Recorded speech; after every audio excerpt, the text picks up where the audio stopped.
What's going on, movie fans, and welcome back to my channel. Today I have a brand new spoiler-free review for you all for a new Netflix film by the name of Don't Move, a new horror thriller that balances clever ideas with a lean narrative. I will of course be discussing my pros and my cons, and by the end of this video I'll let you know if this film is worth checking out on Netflix, but we'll also be taking a closer look at how I feel like this film will captivate some while leaving others wanting more. We'll be discussing that and much more in today's spoiler-free review.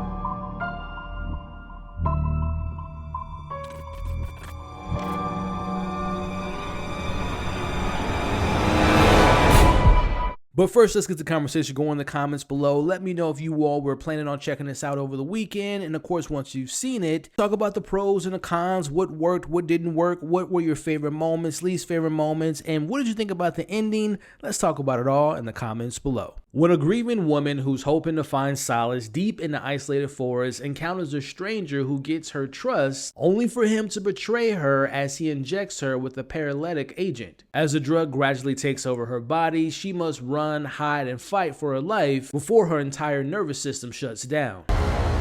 You have about 20 minutes before you're completely paralyzed. Now, for me, this is one of those movies that once I saw the trailer and I saw that Sam Raimi was attached to this film as a producer, I was locked in. Like, I knew I was going to watch this movie because, number one, I'm a big Sam Raimi fan. And obviously, he's not directing this film. His filmography speaks for itself. But him as a producer, he attaches himself to some really interesting projects. And as I was watching the trailer, I kept thinking of Crawl, which he also produced. And obviously, this isn't a film involving an alligator, but the killer in this film is a predator as he's trying to kill this woman in the woods. And we're going to talk about it, the pros and the cons, and if it's worth checking out. Starting off with my positives, I want to get into the nitty-gritty and talk about the masterclass of the tension building within this movie. This film has two directors, Adam Schindler and Brian Netto, and to me they really take this idea or concept that we've seen many times before, but they really take the audience on this journey of survival and uses their environment and leans into the horrors of the situation with such intensity. They do not waste any time in setting up this premise as it quickly escalates into a gripping fight for survival, and the tension builds throughout the narrative, and to me it successfully hooks the audience and keeps you on the edge of your seat throughout the entire runtime. I was super impressed by the direction, and I was just as impressed by the filmmaking in this movie, and it's kind of almost experimental in its approach in capturing how our character loses their mobility. The film's technical aspects elevate its overall impact. There is just some brilliant camera work and some sharp editing that create this pulsating sense of urgency, capturing every moment of fear, and again, I'm going to use the word tension yet again. You can almost feel the heartbeat of the film as it races towards its climax. Again, one of the things I was just so impressed by while watching this was the motion of the camera. Like when things are moving at a frenetic pace,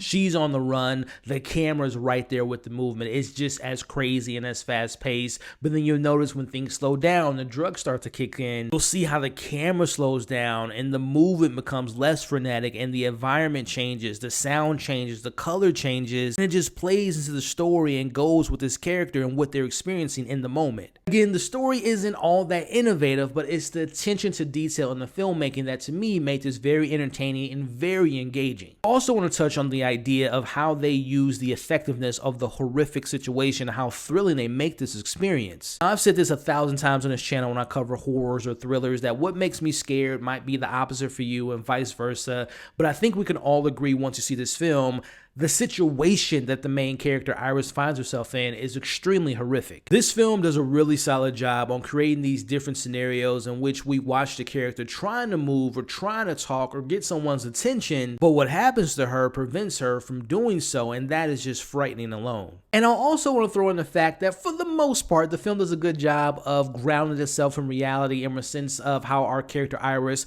comes across different characters in the film, and again, she's trying to get their attention.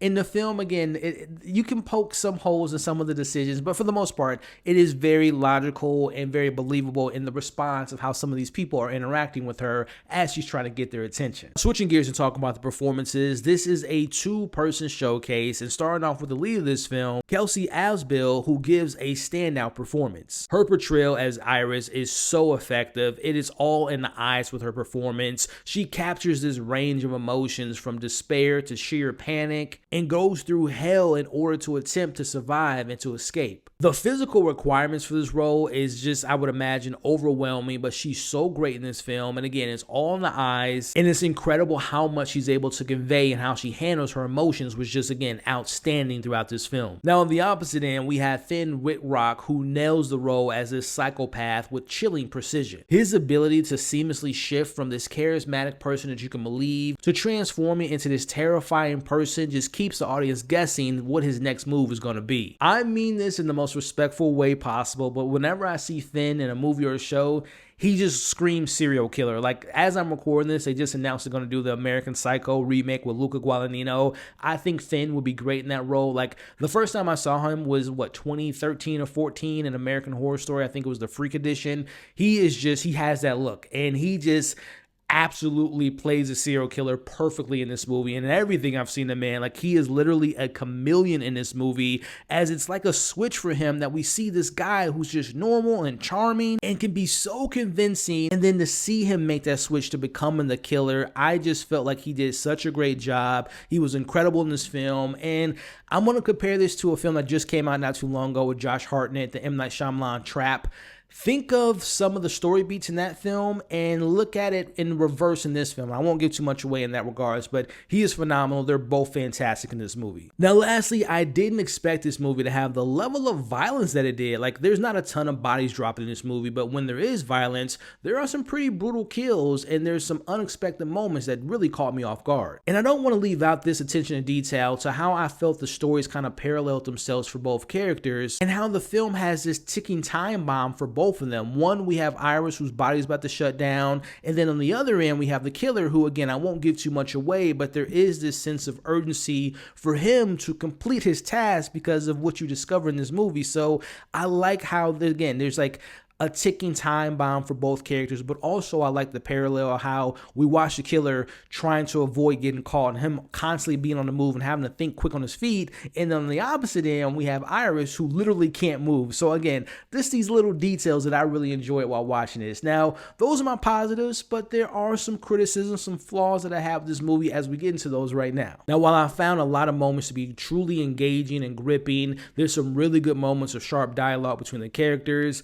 However, it's important to note that it does follow the somewhat traditional tropes within horror movies. Like, you can kind of, after a certain point, kind of predict what's going to happen, and it kind of gets really repetitive at moments. Especially when Iris comes across someone who can maybe help her in a situation, and these moments are tense, don't get me wrong, but then after a while, you kind of knew what the outcome was going to be. Now, I don't want to spoil why Iris is grieving in this film, but I do wish that there was more of an emotional outcome for her reasons of why she's in this position at the start of the film, and throughout the film goes back and forth with her personal loss, but again, we never get for me, I never felt the full emotion of her loss, and I also feel like the conclusion of how she starts the film, how she ends the film, while it is impactful and there is an arc, again, I just wish that grieving story point just had more of a better payoff for me. And on that emotional note, some things that we learned about the killer, who goes by the name of Richard, but you also find out he goes by another name, that also has a moment that I just wish that there was more to explore. Again, I talked about Trap, and if you've seen Trap, you'll know what I'm referring to if you see this movie, but when you learn something about the killer, I wish that story beat was more fleshed out and had more of a satisfying conclusion in the discovery of who he actually is. And last but not least, I felt the film did kind of stumble towards its conclusion. The ending, again, was somewhat underwhelming, leaving me yearning for more depth and more twists, but I don't want to give too much away. I'll just leave it at that. So again, those are my pros, those are my cons. Should you all watch this on Netflix? Before I give you my final score, my overall thoughts, I want to thank you all for making it to this point in the video. If you've enjoyed yourself so far, consider hitting the like button, sharing this video to anyone and everyone you know that might be interested in seeing this film, but also consider sticking around by subscribing to the channel. Overall, Don't Move combines a creative idea with strong performances to create a horror thriller that, while not groundbreaking, still effectively invokes the themes of life and perseverance. There's some really impressive filmmaking techniques in this film that I quite enjoyed, and does a really great job of building tension. So at the end of the day, if you're looking for a suspenseful film to watch that might be worth your time, don't expect anything revolutionary, but this is a pretty fun, thrilling watch. I'm gonna give this movie, Don't Move, a 3.5 out of 5. So did you all end up watching Don't Move? If you did, what'd you think about it? The performances, the direction, the story, the ending, did it all work work? Did it not all work? Let's talk about it in the comments below. Thank you all again for watching today's video. I have a lot more reviews coming up, so make sure you hit that bell notification. Don't forget, you all are awesome. Stay safe, and I'll catch you all on the next video.